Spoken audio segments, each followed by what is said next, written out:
today and do a cut crease look because I haven't done necessarily a cut crease in the longest, much less one that was really creative and just out the box. And I was just scrolling through some of my inspiration pictures and I came up on a picture from Apropos Makeup on Facebook.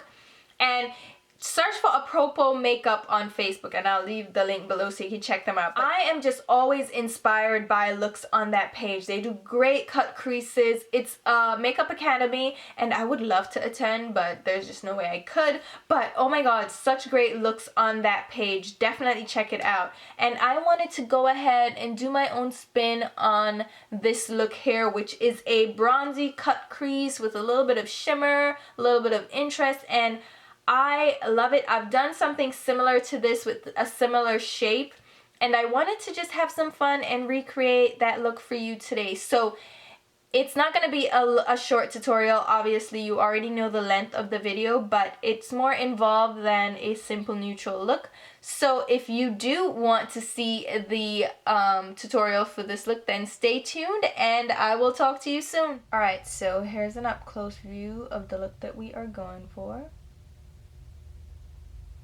So let's just jump right into it. I already filled in my eyebrows and my base that I'm going in with today is the Kat Von D High Voltage Primer in the shade Skin. And I'm just going to buff that in over my lid using my Real Techniques Deluxe Crease Brush just to even that out and give us a nice smooth area to work with.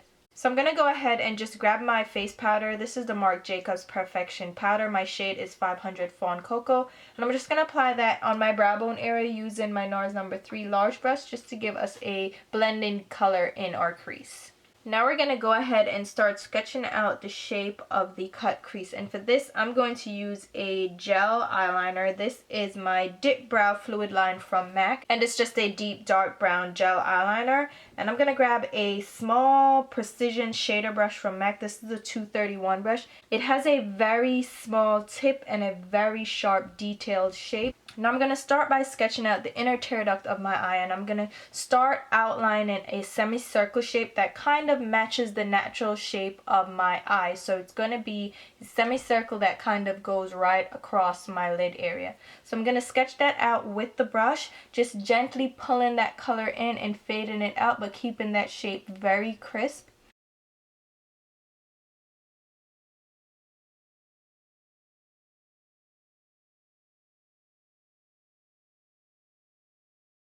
Then I'm going to go ahead on the outer lid area now, and I'm creating the semicircle shape starting from the outer lid and outer crease and pulling it inwards towards where we already did the inner part of the eyes. So just pull that color inwards to match up with that semicircle shape.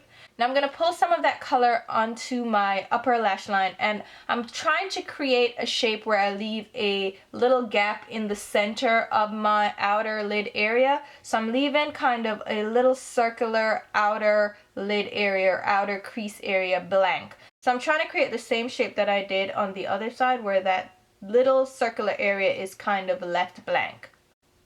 Now, I already created a mess, but we're going to go in and clean that up. So don't worry too much if you make a little bit of a mistake. It's not too detrimental, but you still want to maintain a relatively crisp shape to the cut crease that we're creating. But little mistakes can get cleaned up. And once we have the general shape down, I'm going to go back in with the brush and try to clean up the shape as best as I can. Again, we're going to still go back and clean up the shape, but I'm making sure I have the outline and the product where I need it. And to actually clean up the shape, I'm grabbing some concealer, and any concealer will do. This is the NARS Radiant Creamy Concealer in the shade Caramel, and it's a concealer that matches my skin tone pretty well, so it will just look like skin where I apply it and clean up the shape of the cut crease. So that's what you want to do. You want to make sure you have like a skin tone color rather than like a lighter color, unless that's what you're going for, but I'm using a skin tone color here to sharpen up the shape and clean up the areas where we went over. So I'm using the same brush because it's really precise and going around the shape just to make sure we have a nice, crisp, defined outline. And this is especially important on the outer lid area where I really messed up and went way too far on my brow bone.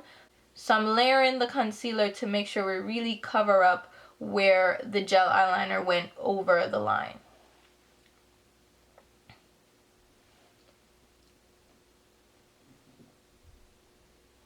Now we're also going to use that concealer to clean up that little gap.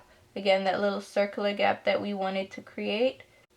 So use the brush to sharpen up the shape of that gap that we want to have on the outer lid area.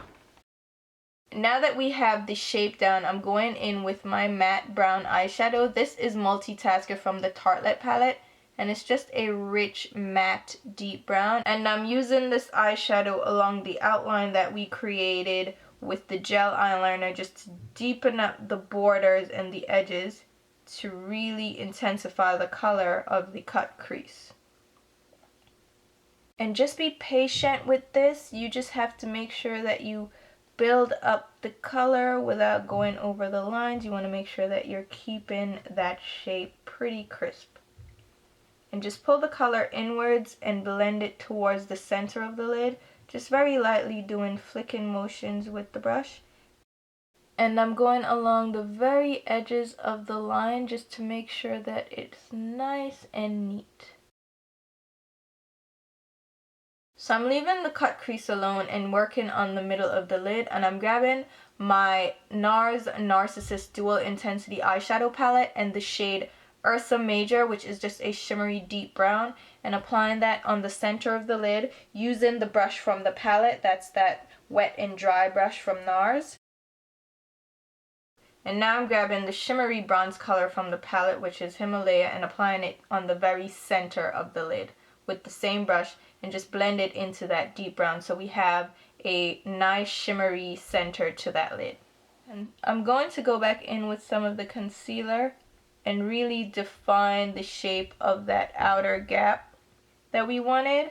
Really make that a crisp, defined shape with the concealer and that same MAC 231 precision brush. I'm also going back in and sharpening up the lines on the inner lid area. Now I'm going to go back in with that dark brown from the Tarte palette and apply it in like a little curve right above the cut crease that we created. So we're leaving a slight gap between that new cut crease and the cut crease that we already created, and just creating an arch that matches the same shape as the cut crease below. Then I'm just grabbing a fluffy blending brush. This is the 227 Soft Definer brush from Zoeva, and just going over that color to fade it a little bit so we have a nice gradual fade on that cut crease. Then once you have that, you can go back in with the brown and define the line, but keeping that brown really concentrated on the very edge of that new cut crease. Then I'm grabbing a 242 brush from MAC and just going along that cut crease now to blend out that color and pull it upwards. And this brush is nice and precise as well, but it's a little fluffier and looser than the 231, so we can pull up that color nicely and not have any harsh lines.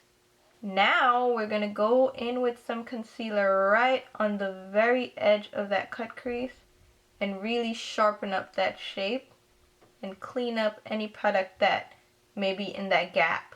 And then grab a little bit of that dark brown on the MAC 242 brush and go along the cut crease, using it at an angle to kind of fade the color upwards so it blends nicely and gives a great gradient. Alright, so the hard part is pretty much done. We're going to go in with some highlight. This is Rice Paper Eyeshadow from MAC. It's just a shimmery, icy champagne shade. I'm applying that right beneath my brow with a MAC 252 large shader brush. I'm also going to put some of that color on the inner tear duct area right around the cut crease, just to add some brightness and bring some attention to that inner tear duct. Then grabbing my blending brush, I'm just going to blend that color in so it's not too harsh. It just looks like a very subtle highlighted area. Now for the interesting part, I'm gonna grab some of my Makeup Forever Diamond Powder in the shade number 15, which is a gorgeous bronzy glitter with multi-dimensional shimmer throughout it. So there's like purple and blue. You can see different holographic effects through it. And I'm going to apply this to the center of my lid using my Lit Cosmetics Clearly Liquid Glitter Base and my Wayne Goss number 6 brush. And Tish actually gave me that tip to use a blend-in brush, a fluffy blend-in brush to apply the glitter, and it will go on great. So thanks, Tish, for telling me that. Then I'm going to grab some of that glitter on the 231 brush again and apply it over the upper cut crease that we have right on the brow bone. Then I'm going to go back in with some of the deep brown and just outline the edge of that color so we still have some definition at the very edge of the cut crease.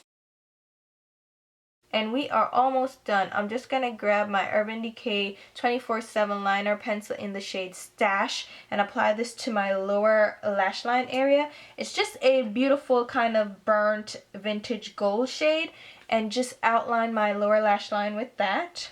And for my lower waterline, I'm going to use a deep brown shade. This is a 24-hour liner pencil from Ruby Kisses, and it is in the shade Deep Brown. I'm just going to apply that to my lower waterline. And then for fun, I'm going to apply a little gem to my inner tear duct area and right in that gap that we created on the outer crease. I'm going to apply a dot of lash glue where we want to stick those gems, and just let that get tacky and then apply the gems directly over the glue using some tweezers. And these are just Swarovski crystal gems that I picked up at Michael's. They're really pretty and they really add a little accent to this look that's really interesting. Now let's go ahead and just pop on some mascara. This, of course, is my Too Faced Better Than Sex mascara. And you want to make sure you apply that to the upper and lower lashes. For my lashes, I'm just grabbing a no-name pair that I grabbed while I was in Japan. And these kind of get denser in the center of the lashes, which I thought was really pretty. So I'm going to pop those onto my upper lash line and we will be finished with the eye look. So here go the eyes, completely done.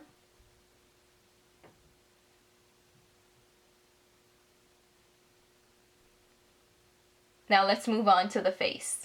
Alright guys, so for my foundation today, I used my Veil Fluid Makeup Oil-Free Foundation from Hourglass. And this guy is a little bit heavier than I would normally go. It's a thicker foundation, so if you're looking for light coverage, this is not for you. If you're looking for a thicker foundation, this is a nice foundation. It's oil-free, so it's good for oily skin. And it has a dewy kind of satin finish. It's not a matte finish at all, so if you're looking for a nice dewy finish, this one is good. And I'm in the shade number 6 Sable, and I don't know if this is picking up on camera. I think it is, but it's a neutral undertone. It's a little touch too pink. Like there's a little bit of pink in this that is kind of offsetting it from my neck. My neck is a little bit more golden. I don't know if that is showing up in the camera, but you know, just in case that looks a little bit off, that's what that is. I didn't have time to change it. I wasn't going to change it anyway. And then of course I set that with my Perfection powder from Marc Jacobs, which is my favorite powder to set foundation with. This is the shade 500 Fawn Cocoa, and I don't necessarily like that powder as a foundation itself, but as a setting powder I think it gives a great flawless finish without being too powdery. It doesn't leave a powdery finish. It's just a nice flawless foundation. Then for my lips, I wanted to do something deep brown and keep it vampy, so I went ahead with my Anastasia liquid lipstick in the shade Vamp, which is another shade from Anastasia that I actually really like. This is a deep kind of rosy undertone deep brown. I like this shade. It applies well, it does perform well, and I find that the deeper shades in the lineup actually perform pretty well. So I apply that all over my lips, and you may need to go in with a second layer just to build up the pigmentation because it is not opaque in one go. And then I'm going to outline the lips with my MAC Chestnut Lip Pencil. This is a deep, rich brown. I love this pencil as it falls on the ground. I love that pencil because it can darken up any look. If you want to apply it with a red lipstick, a brown lipstick, a purple lipstick, it deepens up the color without it's still very natural because it's a brown tone. It's a beautiful color. So I'm just outlining my lips, deepen it up a little bit. And then for my contour, because we need to contour with this look, I'm going in with my Gina Contour Blush Duo from NARS. This is the deeper or deepest shade of the three in the lineup. And this one is almost a little bit too dark for me. And it is a little bit of a reddy undertone. So if you're looking for a deep contour from NARS, that's a good one to try out. But just blend it in with my Angled Radiance brush from IT Cosmetics as usual. And then for my actual blush, I'm going in with my Gingerly Sheer Tone blush from MAC, which is a nice Capri Bronze shade. Applying that with my Luxe Cheek Finish brush, the number 126 from Zoeva. And I applied way too much, just way too much. I underestimated how much I picked up. So I'm just gonna blend that in, but we're gonna fix it shortly by picking up the same foundation powder that we used on my IT Cosmetics Velvet Locks LBD bronzer brush. This is a nice brush. I'm just gonna buff that over the areas of my face where too much blush went. Like, what? It was overwhelming my face. But you can fix blush, as long as it's not like a bright blush, you can fix blush by blending some of your face powder over the edges just to fade it out and blend it in a little bit more. Then I'm going in with some highlight, and for this I'm going to use my Refresh Mineralized Skin Finish from the Osbourne's collection. This was a part of the Sharon Osbourne part, and it's just a bronzy, a very light champagne shimmer. It's not too intense, it's not too overwhelming. But again, I applied way too much on the tops of my cheeks with my 105 Luxe Highlight Brush from Zoeva. Yeah, I'm just over applying because I'm using the viewfinder to apply the product because I didn't have my mirror directly in front of me. It was just, no. That's a no-go. So all in all, it all worked out at the end after we did some blending and stuff. But I had so much fun doing this look for you guys. I wanted to do something different, something a little bit more intense, something that a little bit more artistic. So I hope you guys don't mind and actually enjoyed, you know, watching me recreate this look. So thank you guys so much for watching, and as usual, full list of products used will be listed below in the description box, so check there for anything, as well as links to my Instagram, Twitter, and Facebook pages where you can follow me along. And until my next video, which will be very, very soon, I'll talk to you. Bye!